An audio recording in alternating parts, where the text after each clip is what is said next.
The United States has 1,300,000 active duty military personnel, 11 aircraft carriers, $877 billion in defense spending, and the most technologically advanced military ever built.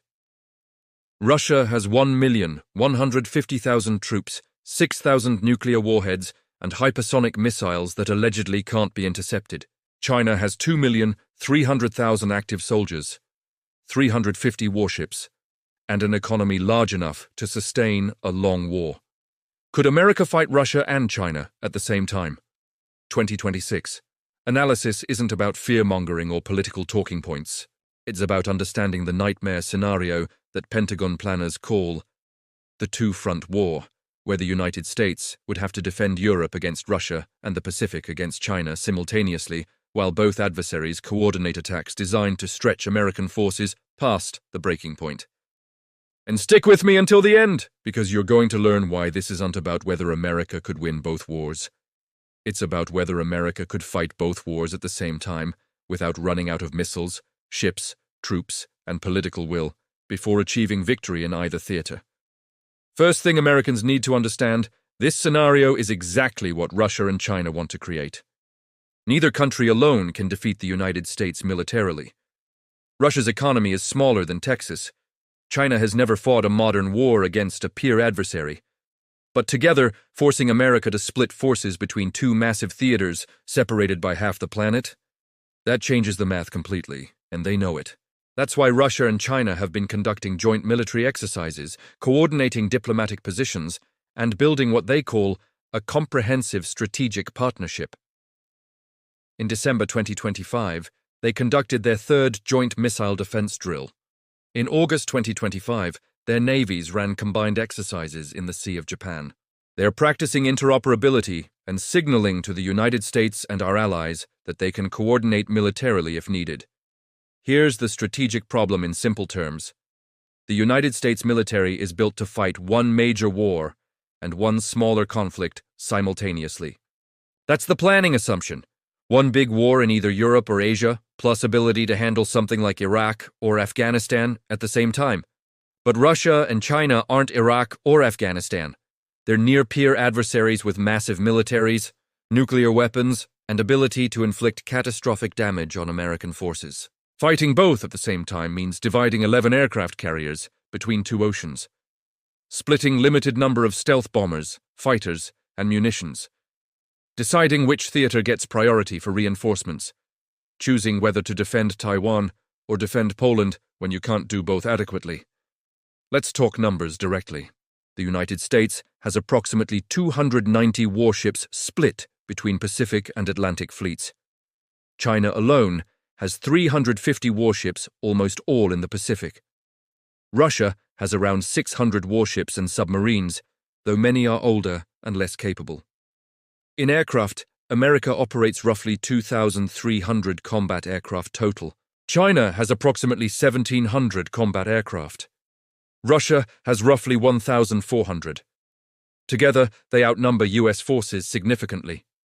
In ground forces, America has 1,300,000 active duty spread globally. Russia and China combined have 3,450,000. Now add in nuclear weapons where Russia has 6,000 warheads and China has roughly 500, with America at 5,400. The nuclear balance matters because it means conventional defeat for any side risks nuclear escalation. Here's what the scenario actually looks like. Crisis erupts in Eastern Europe. Russia masses troops near a NATO border, creates incident, and uses it as pretext to move forces into Baltic states or Poland. NATO invokes Article 5. United States is treaty-bound to defend. Simultaneously, China, seeing American attention focused on Europe, launches blockade or attack against Taiwan. Now America faces impossible choice. Defend Europe and let Taiwan fall, defend Taiwan and let Russia roll through Eastern Europe, try to defend both and potentially fail at both because forces are split too thin. The Pentagon has been wargaming exactly this scenario for years. The results are classified, but experts who've seen them describe nightmare outcomes. In most scenarios, America simply doesn't have enough high-end assets like stealth fighters, attack submarines, and advanced missiles to fight effectively in both theaters. Production of these systems takes years, Once F-35 is shot down, replacing it takes months minimum. Once destroyer is sunk, building new one takes years. If once stockpile of Tomahawk missiles is depleted, firing hundreds per day, replenishing takes time America might not have. Modern war between peer adversaries consumes munitions and equipment faster than industrial base can replace them. That's the brutal reality. And here's the piece most Americans don't think about. Allies matter enormously. If NATO stays united and committed, if Germany, France, UK, Poland fight alongside American forces in Europe, that multiplies power. If Japan, South Korea, Australia commit forces in Pacific, that helps tremendously. But if allies hesitate or sit out, American forces are much more stretched. Russia and China's strategy is partly about creating doubt in allied minds. Is defending Taiwan or Estonia worth war that might go nuclear? Should we really commit our forces to American-led wars? If they can peel off even a few allies or create hesitation, American position weakens significantly. Drop a comment right now. Do you think NATO would actually fight if Russia invaded a Baltic state? Yes or no? And keep watching because Part 2 breaks down theater by theater what this war would actually look like. And why the real battleground might not be Europe or Asia, but the supply chains, logistics, and industrial production that sustain modern warfare. Now let's break down theater by theater. How could America fight Russia and China at the same time would actually work in practice? Starting with Europe, because that's likely where war starts first. Russia moves against Baltic states or Poland. NATO responds. Initial fighting is primarily air and missile campaign. Russian missiles hit NATO air bases, command centers, logistics hubs. NATO responds with airstrikes against Russian forces and infrastructure. United States contributes roughly 1/3 to 1/2 of NATO combat power in terms of advanced aircraft, precision missiles, intelligence, surveillance, and command. Without American contribution, NATO can fight but is significantly degraded. So, America commits forces to Europe. That means several aircraft carrier strike groups to the Atlantic or Mediterranean. Multiple squadrons of F-35s, F-22s, F-15s to European bases. Thousands of troops to reinforce NATO front line. Strategic bombers flying missions from United States. Submarines positioning to protect sea lanes and potentially strike Russian targets. This is major commitment. And here's the problem. Those forces aren't available for Pacific. Now let's flip to Asia. China launches against Taiwan or creates crisis in South China Sea. United States Pacific forces respond. But instead of having full weight of American military available, significant portion is committed to Europe. Carriers in Atlantic can't magically teleport to Pacific. Takes weeks to transit. Fighters deployed to Europe aren't available for Asia. Munitions being expended in Europe aren't available for Pacific theater. The logistics problem is absolutely brutal. American military runs on global supply chains. Missiles come from factories. Spare parts come from depots. Fuel comes from tankers. Ammunition comes from production lines. Fighting two major wars simultaneously means consuming these supplies at unprecedented rate. Can American defense industrial base produce enough to sustain both theaters? Current answer is probably no, at least not immediately. Takes years to ramp up production. During that ramp-up period, forces might run short of critical munitions. Already we've seen this problem with Ukraine, where sending artillery shells and missiles to Ukrainian forces has depleted American stocks. Now imagine that times 100 for actual American forces fighting in two theaters. Here's the scenario war planners fear most. Russia attacks in Europe. America commits heavily. 2 weeks later, China attacks in Pacific, calculating that America is overstretched. Now US has to choose. Keep forces committed to Europe, where allies are under attack but risk losing Taiwan. Or pull forces from Europe to defend Pacific, but risk collapse of NATO eastern flank. There's no good option. Either choice abandons allies and damages American credibility. That's the strategic trap Russia and China want to create. They don't have to defeat America everywhere. They just have to create situations where America has to choose which ally to save and which to lose. Let's talk about specific weapon systems and why they matter. America has roughly 20 B-2 stealth bombers and growing number of B-21s entering service. These are capable of penetrating advanced air defenses and striking high-value targets deep in enemy territory, but there are only so many. If they're committed to striking targets in Russia, they're not available for strikes in China. Same with F-22 air superiority fighters, only about 180 operational. Split between two theaters means neither theater has full capability. Virginia-class attack submarines, only about 20 operational at any given time. Need them in both Atlantic-hunting Russian submarines and Pacific-hunting Chinese fleet. Can't be in two places at once. Advanced munitions are even more constrained. JASSM stealth cruise missiles, SM-6 multi-mission missiles, AIM-120 air-to-air missiles, Tomahawk cruise missiles, all produced in relatively small numbers annually. A single day of high-intensity combat could expend hundreds of these missiles. Stockpiles get depleted fast. Then what? Switch to older, less capable weapons. Ration the advanced missiles. Accept higher losses because you can't strike as effectively? These aren't theoretical problems. These are real limitations that affect combat outcomes. Now add the cyber and space dimensions. War against Russia and China isn't just ships and tanks. It's attacks on satellites, GPS jamming, cyber attacks on infrastructure, electronic warfare. America is heavily dependent on space assets for communications, navigation, targeting, intelligence. So are adversaries, but American forces are arguably more dependent because they're more technologically sophisticated and networked. If satellites start getting knocked out by anti-satellite weapons, American military effectiveness degrades. If GPS is jammed or spoofed, precision weapons lose precision.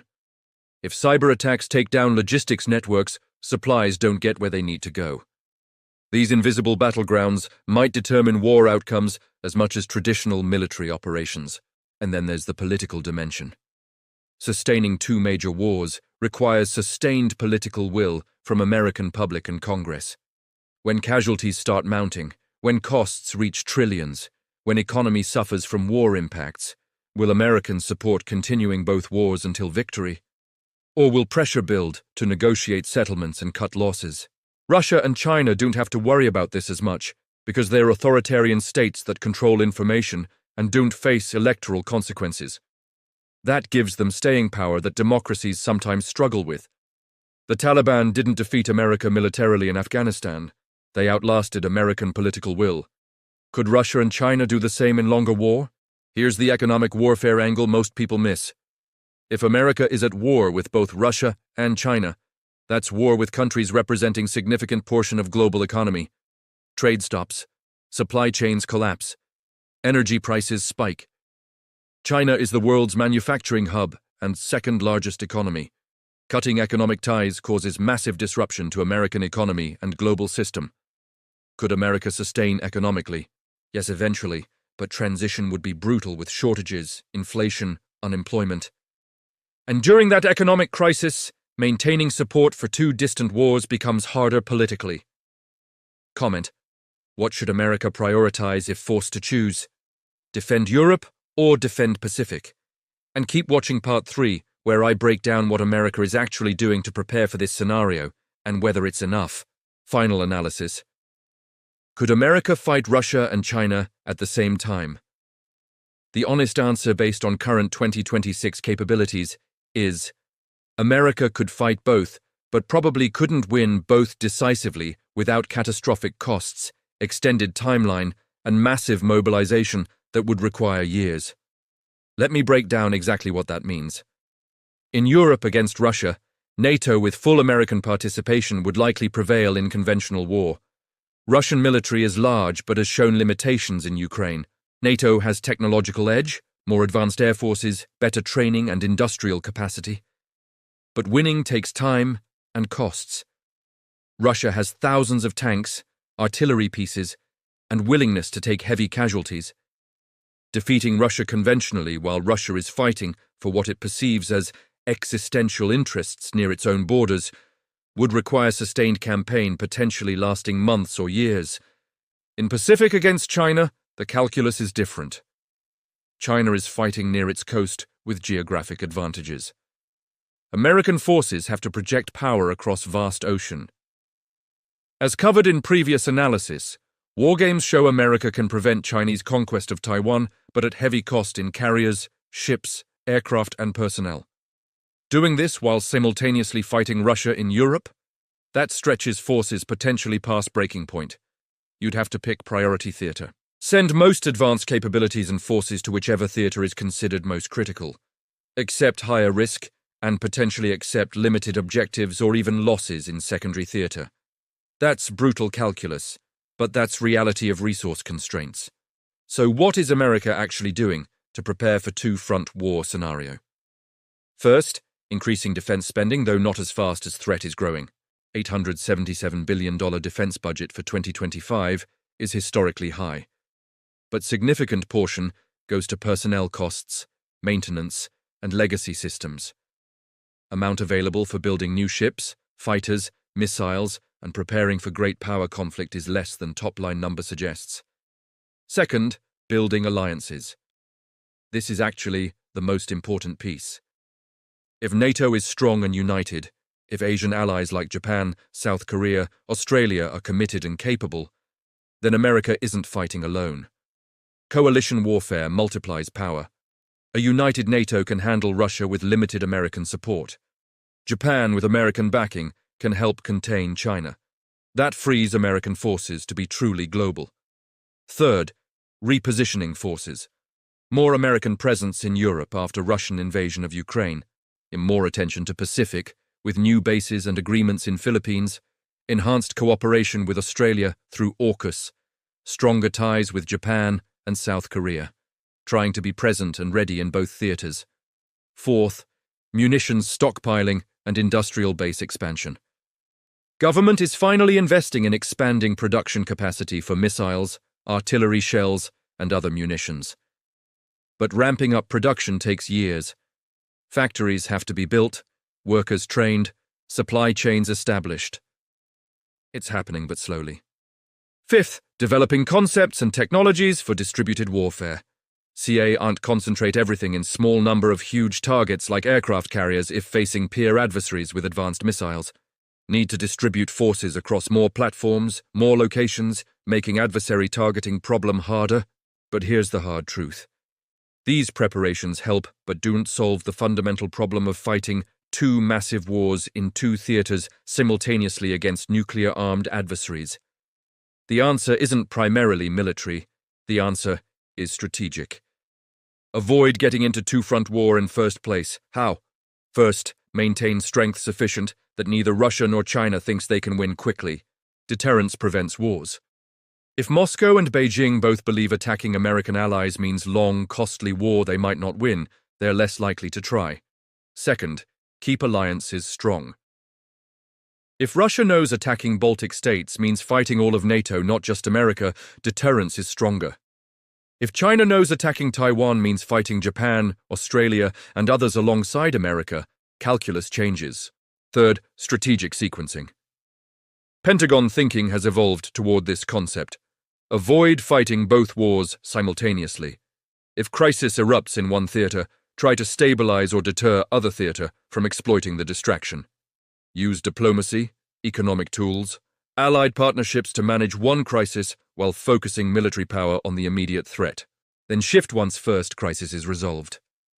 Not perfect strategy, but better than trying to fight full-scale war in both theaters simultaneously with insufficient resources. Fourth, economic resilience. Reduce dependence on Chinese manufacturing for critical items, especially military systems. Bring more defense production to America and allied countries. Strengthen economic ties with allies while decoupling from potential adversaries. Economic warfare matters as much as military warfare. And fifth, this is controversial but necessary, nuclear deterrence. The reason two-front conventional war against nuclear powers is so dangerous is that conventional defeat for any nuclear power raises questions about regime survival. When regimes face existential threat, they might use nuclear weapons. American nuclear arsenal and credibility of using it if necessary is what prevents Russia or China from thinking they can attack American allies with impunity. Maintaining secure, reliable modern nuclear deterrent is actually a peacekeeping tool that makes great power war less likely. Nobody wants nuclear war, but paradoxically, Credible nuclear deterrent prevents conventional war from starting. Here's the realistic bottom line. Could America fight Russia and China at the same time in 2026? Militarily, America has capabilities to fight, but not decisively win both wars simultaneously. Would require accepting losses, prioritizing one theater over other, mobilizing economy and society on scale not seen since World War II, and sustaining effort for years with costs in trillions and casualties in hundreds of thousands. Political will to sustain that is questionable. Better strategy is preventing scenario through strength, deterrence, alliances, and smart diplomacy. If forced to fight, sequencing threats and using allies to share burden is essential. Fighting both simultaneously with American forces alone is nightmare scenario that should be avoided, if at all possible. Final assessment. Yes, America could fight both. No, America probably couldn't win both quickly or easily. Would be long, costly, and outcome uncertain. Best outcome is deterring both conflicts from starting. That requires maintaining military strength even when expensive, keeping alliances strong even when frustrating, and communicating clearly to adversaries that attacking American allies means long war. They can't win, even if America has to fight on multiple fronts. Deterrence works when adversaries believe the cost exceeds any potential benefit. That's what American strategy should focus on, not preparing to fight the two-front war, but preventing it. Final comment question.